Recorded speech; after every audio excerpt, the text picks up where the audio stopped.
Hey guys, welcome back to my channel. আজকে আমরা নিরামিষ মোচা দিয়ে পনির দিয়ে ঘন্ট তৈরি করব। একদম নিউ রেসিপি।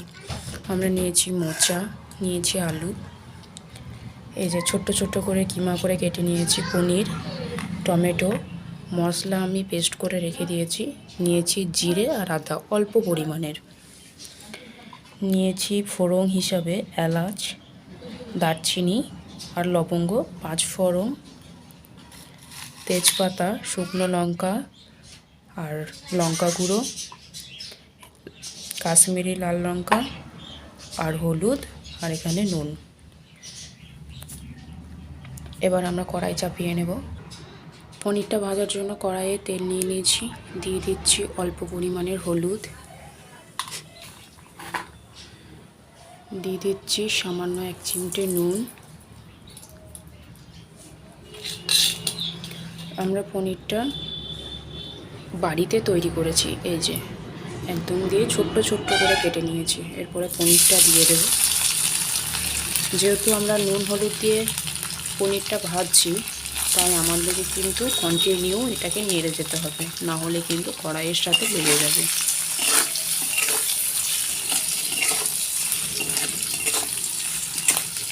পনিরটা লাল লাল করে ভেজে নেব।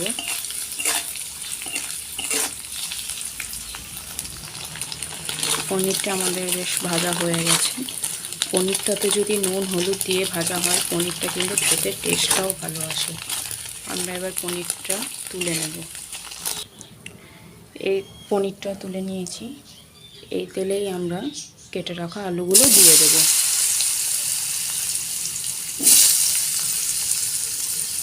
এই আলুগুলো একটু নাড়াচাড়া করে নেব।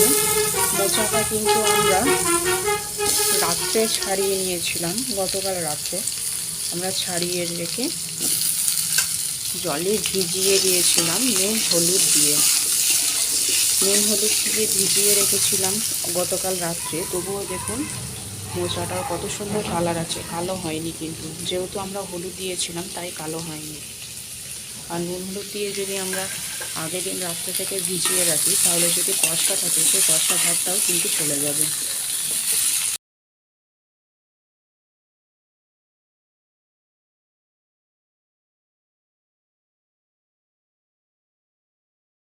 কড়াইতে তেল বসিয়ে দিয়েছি, তেল গরম হয়ে গেছে। দিচ্ছি আমি এলাচ, দারচিনি, লবঙ্গ, দিচ্ছি 5 ফোড়ন, তেজপাতা, শুকনো লঙ্কা।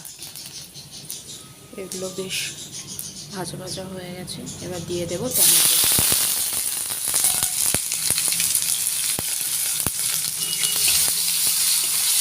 টমেটোটা একটু নাড়াচাড়া করে নিয়ে এটার উপরে একটু দিয়ে দেবো 1 চিমটে নুন।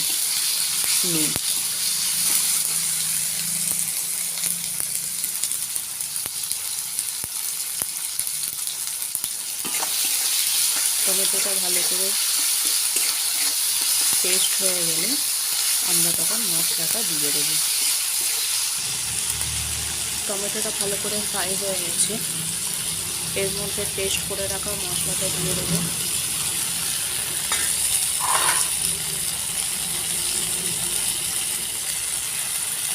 দিয়ে দেবো কাশ্মীরি লঙ্কা,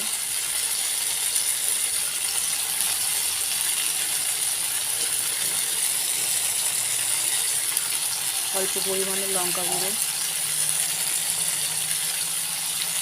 দিয়ে দেবো হলুদ, নুন দিয়ে দেবো।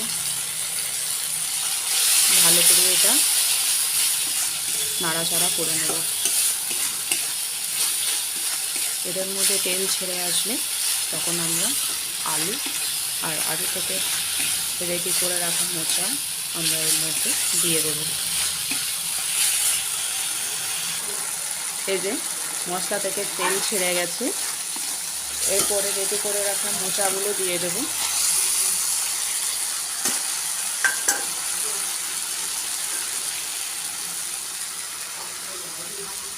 ভেজে রাখা আলুগুলোও দিয়ে দেব, দিয়ে একটু নাড়াচাড়া করে নেব।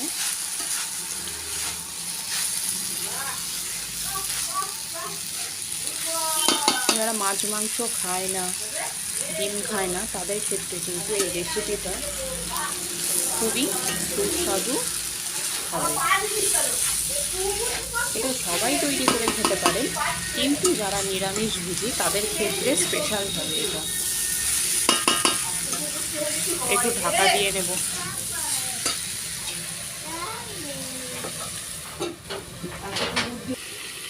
এবার ঢাকাটা একটু খুলে নেব।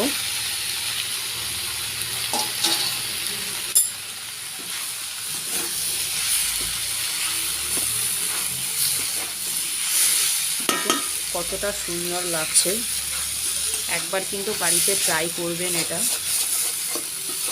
ভিডিওটা ভালো লাগলে লাইক করবেন, শেয়ার করবেন, ফলো করে দেবেন, যাতে নিত্য নতুন ভিডিও আপনারা পান।